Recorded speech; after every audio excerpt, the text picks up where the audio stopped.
ওয়াকফ সংশোধনী বিল প্রত্যাহারের দাবিতে মানববন্ধন পুরুলিয়ায়।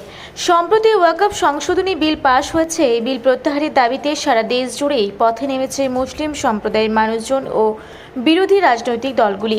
শুক্রবার পুরুলিয়া শহরে মানববন্ধনের মাধ্যমে প্রতিবাদ জানালো মুসলিম সম্প্রদায়ের মানুষজন।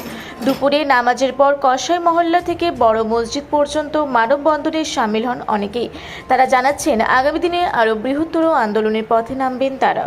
ये जो কর্মসূচি এই কর্মসূচি যে আপনারা জানেন, ভালো করে জানেন যে এখন যে পুরা হিন্দুস্তান যেহেতু পুরা ভারতবর্ষে যে আইনের বিরুদ্ধে সব জায়গায় যে প্রচার ধর্ম হেতজা চলছে আপনারা ভালো করে জানেন।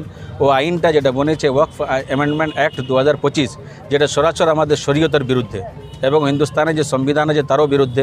ওই জন্য আজকে অল ইন্ডিয়া মুসলিম পার্সোনাল বোর্ডের নির্দেশে আজকে পুরুলিয়া শহরে तमाम মানুষ রোডে নামেছে আর মানব বান্ধন यानी ह्यूमन चेन দিয়ে নিয়ে আজকে একটা বিরোধিতা আর একটা প্রদর্শন জারি করেছে যে আমরা এই বিলটার বিরুদ্ধে আছি। এই আইনটা যেমন শরীয়ত সরকার যেমন তাড়াতাড়ি যেমন এটাকে রিজেক্ট করে দিই। এই আইন লাগু হওয়ার পর কতটা ক্ষতির মুখে পড়বে ওয়াকফ মুখে বা মুসলিম সমাজ কতটা ক্ষতির মুখে পড়বে? কতটা সনিক পড়বে? পুরোটাই সঙ্গে পড়বে, যেহেতু এটা আইন যেটা শরীয়তের ডাইরেক্টলি শরীয়তের বিরুদ্ধে আইনটা। আর শরীয়তের বিরুদ্ধে একটা মুসলমান যেতে শরীয়ত নিয়ে মুসলমান আর শরীয়তের বিরুদ্ধে যদি কানুন মানে সেটা মুসলমান কী করে মানে নিতে পারে? সমস্যা হবে এই আইনটা।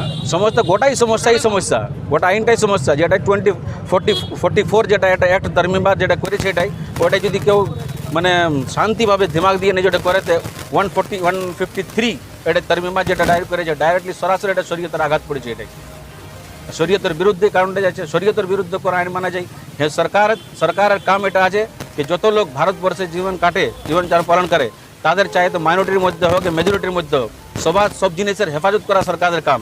যেহেতু ওই সরকারের কাম এটা বটে সবার হেফাজত করা, সবার জমিনের রক্ষা করা, কিন্তু রক্ষা করার মধ্যে শরীয়তের বিরুদ্ধে আইন বানাতে যাচ্ছে। এই যে হঠাৎ করে যে একটা বিল থেকে আইনে পরিণত হবে, কি মনে হয় এই পিছনে কি রহস্য আছে? এটা সরাসরি জুলম, কোনো বি রোগের সরাসরি জুলম বটে। কোনো বি আইন এই মুলকের বাসিন্দা যারা আছে সরকারের সবার রক্ষা করা দরকার বটে। কিন্তু চক্রান্ত কিছু মনে করে সরকার যেটা চাইছে আপনারা দেখছেন, আপনারা মিডিয়া বটেন, আপনারা সব কিছু দেখছেন। ওরা ভারতবর্ষে যেমন যেমন আইন আয়ে দিন আসছে আর চলছে আইন বানানো যাচ্ছে, এটা কি বোঝা যেতে পারে? সরকারের নিয়ত ঠিক নেই।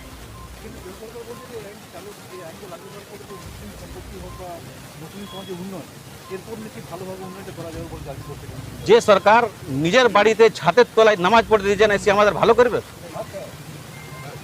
যে নিজের ছাদের তলায় আমাকে নামাজ পড়তে বারণ করছে সেই সরকারের সাথে কি আশা রাখা যায়?